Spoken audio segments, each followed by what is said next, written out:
Hi everyone, I'm Erin Thompson of Everyday Expressions, and I am thrilled to join you today for the Alex Syberia Designs video hop featuring the latest release from our hearts.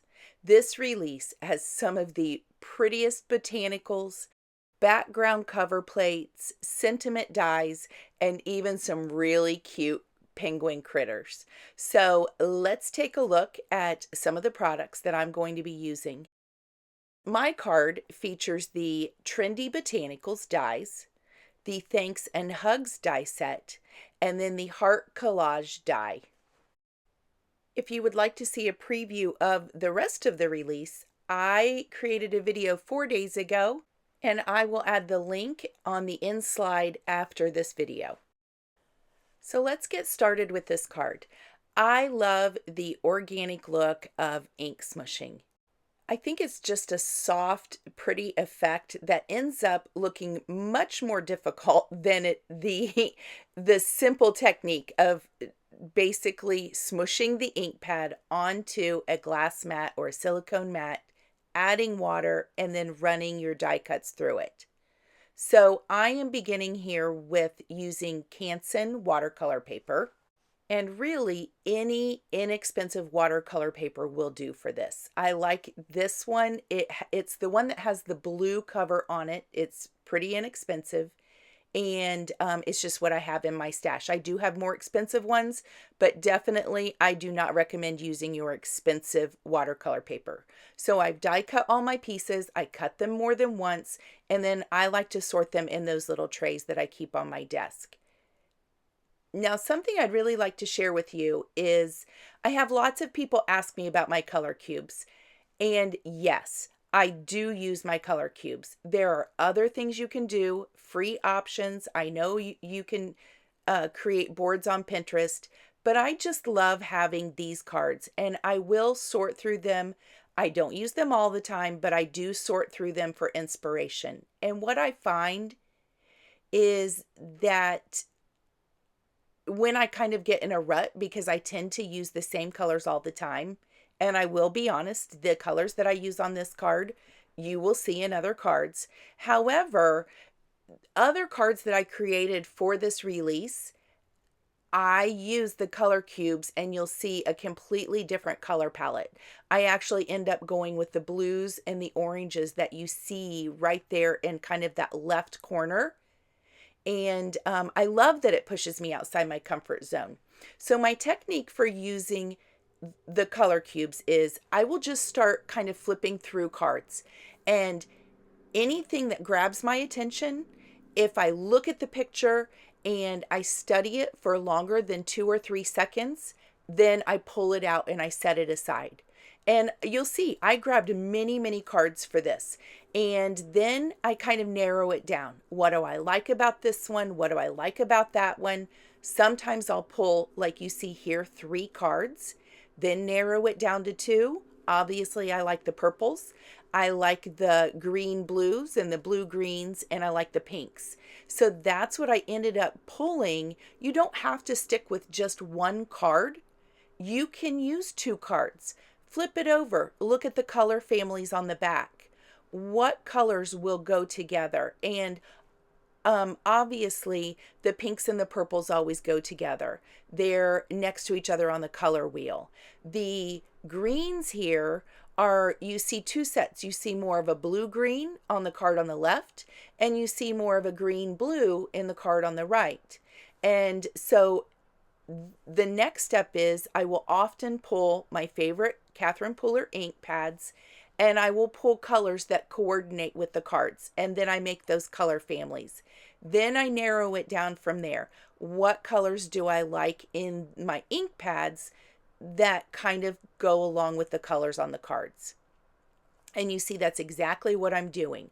What green blues will work, what pinks and purples work, what colors work together, and ultimately it's what is pleasing to my eye. So don't think that if it's on the card or not on the card, if that you can't use it, because all cool colors are still going to look pretty together. And always refer to nature. If it's in nature, you can't go wrong.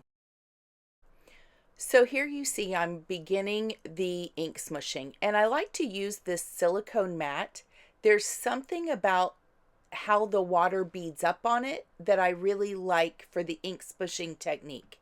I will use a glass mat, but I find that I prefer the way the water moves on a silicone mat over a a, a glass mat. So I smushed the lighter color. Sometimes I'll add some water. I run my finger through it. I learned that from Tim Holtz. That also helps the color bead up. And then I just kind of run the flower through it. And what happened, and then I will even spritz it with some water to get it moving a little bit more.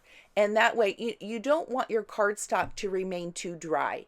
I like the look of a lot of water flowing and moving until I get a good base.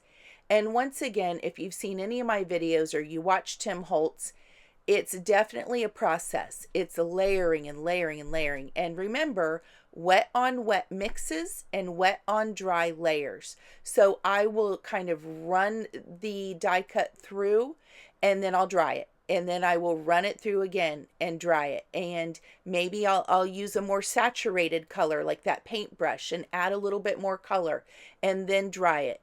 And then I'll spritz it with some water and pick it up with a paper towel and get that kind of real organic kind of water droplet look. I'll even take some color, and there you see I'm splattering it with the paintbrush for a little bit more.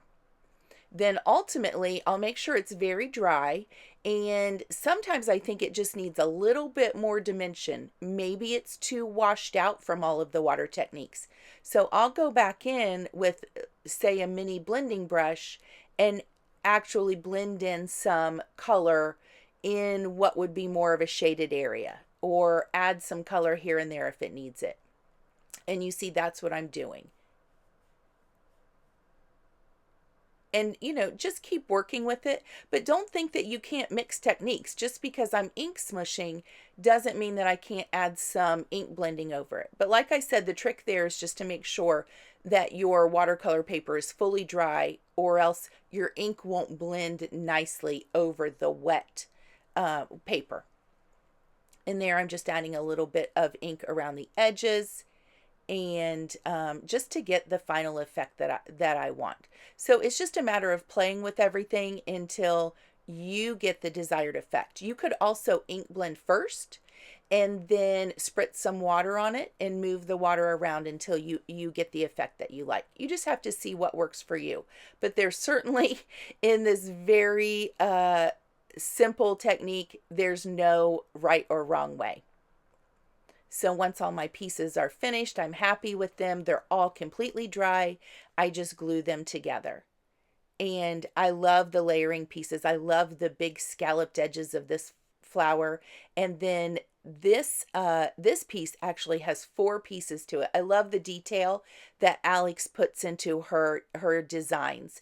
And it's not just 1 layer or 2 layers, but there's 3 separate layers that give lots of dimension. You don't have to use every layer, but I always do because I just love the look. So I didn't show you how I did the purple ones. Same process as you saw I did with the pinks. But I did want to show you the stems and the leaves. I ended up pulling these inks, and I pulled both green blues and more of a blue green because I love the look. And you'll see I'm just inking up some of the stems, and then I'm going to spritz it with some water and then lift it with a paper towel.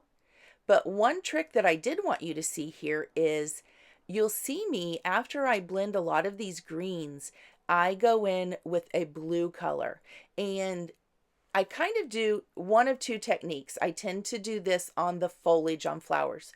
I either love to start with a yellow base and then add green, or if I want a cooler shade for leaves, you'll often see me start with a green color, and then the trick to creating some shading or depth is that I will add some, let's say, navy blue or medium kind of earthy blue to it, to just add a hint of different kinds of shading. And if you try that technique, I promise you're going to love it.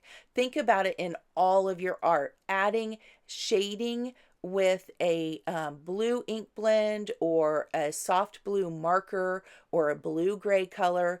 It's just going to take the effect and really create a lot of interest and drama. And so you see right here, here's where I add in a dark blue color just to some of the shading.